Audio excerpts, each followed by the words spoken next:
Today, the defense started presenting its case in a murder trial that contains a combustible mix of race and guns and is playing out in the same state where Trayvon Martin died, Florida. The accused is a 47-year-old white software developer named Michael Dunn. The victim, an apparently unarmed black 17-year-old named Jordan Davis. The alleged motive, loud rap music. ABC's Ryan Owens is on this story for our series, Crime and Punishment. Is it possible this rap song could be a motive for murder? Possible that a 17-year-old is dead because he wouldn't turn down the volume? That's the stunning accusation of prosecutors in the state of Florida versus Michael Dunn. Michael David Dunn pointed a semi-automatic pistol at 4 unarmed kids from a distance much closer than you and I, and then drove off. Police say the software developer fired 10 shots at that SUV, killing Jordan Davis back in November of 2012. Prosecutors rested their case earlier today, ending with graphic testimony from the medical examiner. How many separate gunshot wounds did you find to Jordan Davis's body? 3 gunshot wounds. The ME displayed Jordan Davis's clothes for the jury. The bullet-riddled tank top, the blood-stained T-shirt. So right about here is where the bullet entered. Noticeably absent for this testimony, Davis's parents. They've been here every day, but their civil attorney says they just couldn't sit through this. It wasn't until today that they decided that there's a line there, and the photographs that came from that was across that line. It can't be easy for them to even be in the same room as the man who admits to killing their son. It's not, and it hasn't been for the past year. They did watch in dramatic fashion as a firearms expert showed the jury the semi-automatic pistol that ended the teen's life. But the most powerful part of the prosecution's case came from a most unlikely source, Michael Dunn's fiancée. And what did the defendant say? Oh, I hate that thug music.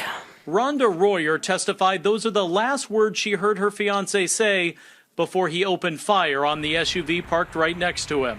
The couple had stopped at this Jacksonville gas station to buy wine after the wedding. She went inside, that's her on the store surveillance tape with a bottle of wine.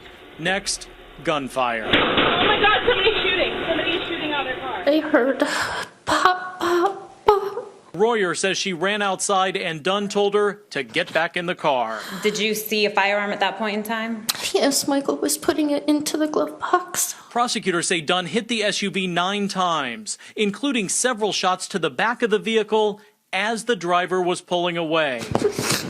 Royer was a reluctant witness for the prosecution, sobbing and shaking throughout her testimony that the state hopes will put her fiancé away for life. She described how after the shooting, Dunn left and never called for help, that instead they went to this hotel, ordered pizza, and shared more drinks. Royer testified it was her idea to head back to their home in Central Florida without telling a soul what happened, after seeing the reports of the teenager's death on the news. Why did you decide that you all needed to go home? Because I thought I was going to be arrested too. When police did arrest Dunn the next day, he told officers he fired in self-defense. I was so afraid that I didn't have time to think. I only reacted.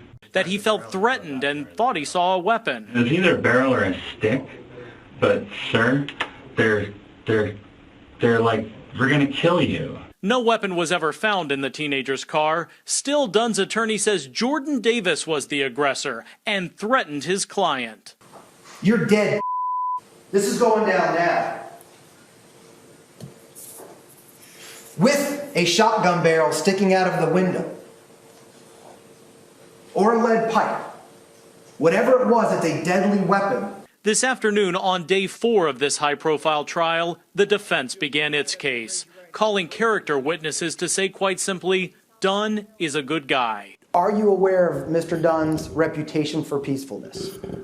Yes, very nice guy. The defendant's son, Chris Dunn, took the stand to defend his dad. He's my father. The defense showed the jury wedding pictures from the night Chris got married. It was just after Michael Dunn left the reception that the shooting happened. Dunn himself has not commented publicly on his side of the story, but since being in jail, he has written many letters They've now been submitted as evidence. In a letter dated July 14th, presumably to his fiancée, he writes, "I just got off the phone with you and we were talking about how racist the blacks are up here. The more time I am exposed to these people, the more prejudiced against them I become." In another letter to his grandmother, he complains, "The blacks seem to be calling the shots in the media and the courts." In yet another letter, he acknowledges comparisons to the Trayvon Martin shooting. Corey, my attorney, says I have a much stronger case of self-defense than Zimmerman does. This case does seem to have a lot of parallels to the George Zimmerman trial, right down to the prosecutors. Jordan Davis, gasping for air. These are the same two who tried to get a conviction against Zimmerman. I don't see how stand your ground applies there. But in this case, with Michael Dunn, it's just straight defense. How reasonable was he in reaching into his glove compartment, pulling out a 9mm, and then pulling the trigger, not once, like George Zimmerman, but 2, 3, 4, 10 times. To make his defense stick, many legal experts believe Dunn needs to get up before this jury and explain what happened that night. The family wants answers, and only Michael Dunn can give those answers. So it seems odd, but they actually want to hear from their son's killer? They do. It's unfortunate in America that the young black child doesn't get the benefit of the doubt. The defense says they only have 1 or 2 witnesses left. The question remains tonight, will Michael Dunn be one of them? I'm Ryan Owens for Nightline in Jacksonville, Florida.